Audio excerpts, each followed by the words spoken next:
But if you get shot, you're out.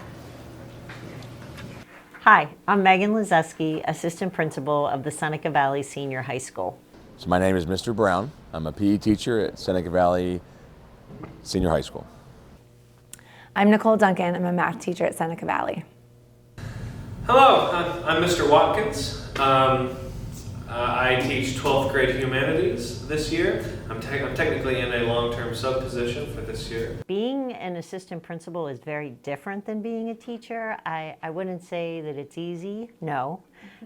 There are some days that maybe aren't as difficult as others. It's just very different from the standpoint that I don't interact with students every day the way that I did when I was in the classroom. So the relationships that I have with students are different, which makes helping them, supporting them, sometimes correcting them a little bit more challenging. Hardest thing about being a teacher, probably how PE gets pushed on the back burner oftentimes, so we don't get funding that other teachers get.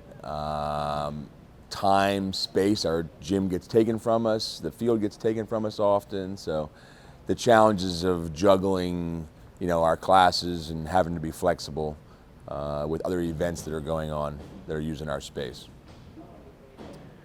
What I've learned from being a teacher so far is everyone has a story.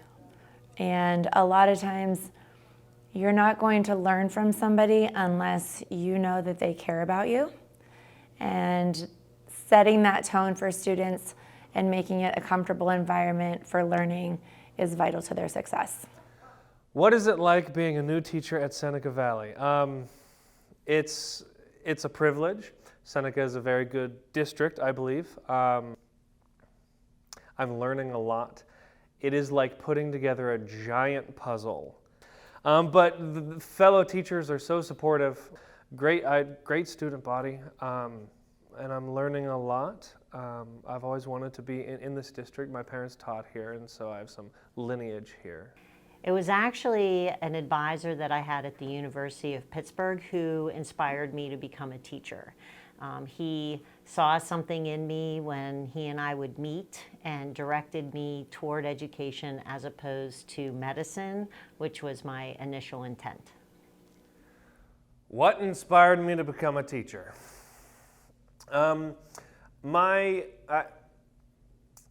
I first thought of being a teacher in high school when I loved what we were reading in English class. Ninth grade, reading Romeo and Juliet. I loved that. My father was also an English teacher, and my mother was an art teacher, so I had them as inspiration, and I knew, I knew what their lives looked like. So they're inspiring to me. I don't think anybody really inspired me to be a teacher. When I went to my undergrad school, I majored in anthropology, and then I got a chance to play professional baseball. And so I wanted to use the two experiences, I guess, that in my life up to that point to propel me into teaching. So. And how did they inspire you? You can't ask me that question. Really? No. Next question. Okay.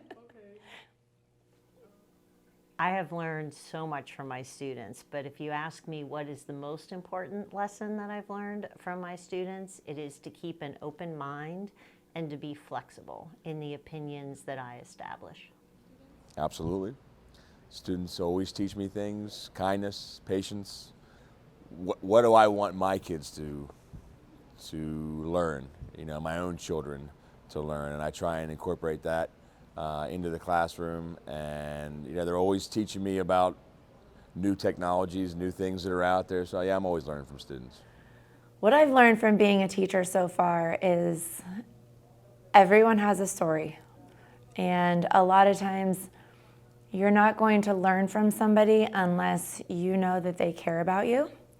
And setting that tone for students and making it a comfortable environment for learning is vital to their success. Have I learned anything from my students? Oh yeah, I've learned to be patient. In my creative writing class, I've learned that creativity can look like so much, can look like so many other things than what I thought it could. Because, I mean, it's creativity. There's a million ways to do one thing.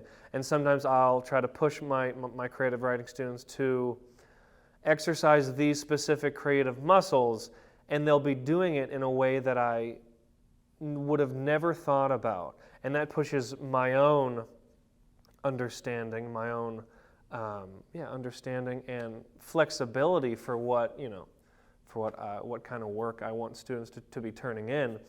To understanding that creativity is unbridled, that it's a wild thing, and to allow students to express their creativity in the ways that they want to. That's been very. No, I don't think we get enough credit for what we do. We have a lot to do throughout the day, managing different classes, different types of classes, different students, administration. It's a lot to juggle throughout the day, and we always have to bring our happy face, and so that makes it a challenge. A lot of people would say that teachers don't get enough credit. I don't know that I've ever felt that way. I have always felt very respected. Being in the state of Pennsylvania, I feel that overall the state of Pennsylvania does value the educators that work within, and so yeah, I feel very much appreciated.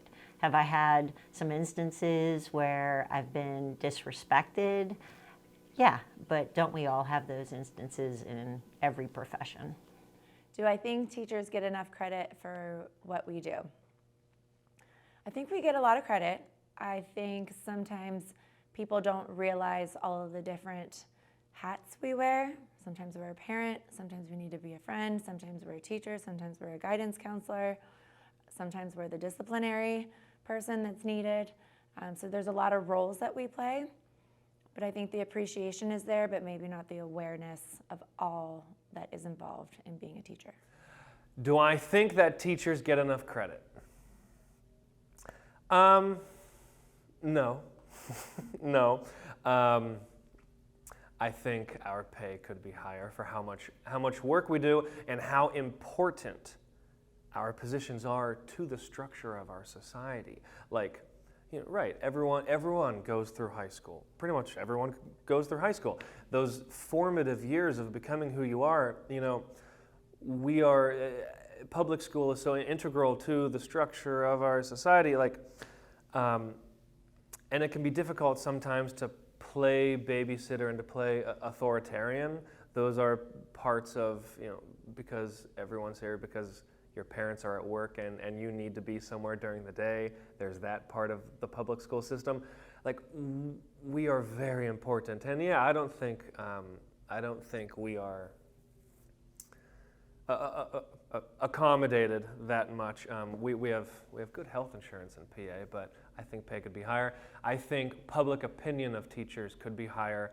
There's a lot of skepticism about what teachers do and if teachers are good enough. And a lot of people think that they know how education works because everyone went through high school.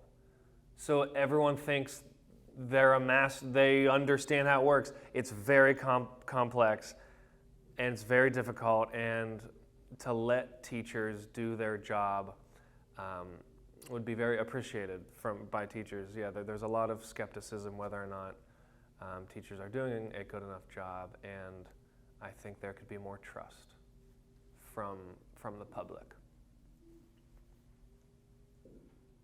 I don't really remember the first day that I stepped into a classroom because I think I was just so anxious and excited and scared out of my mind that I don't have that memory, but I definitely have recollections of my first year as a teacher.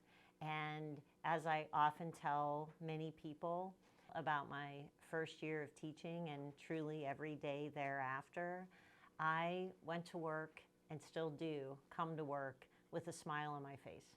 I feel extremely fortunate to have fallen into this profession.